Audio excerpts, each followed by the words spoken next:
So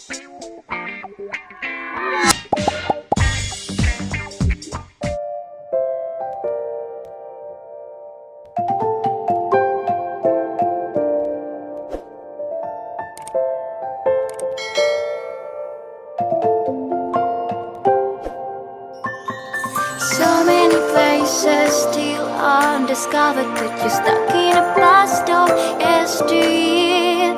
Forget all the problems just for the moment that is not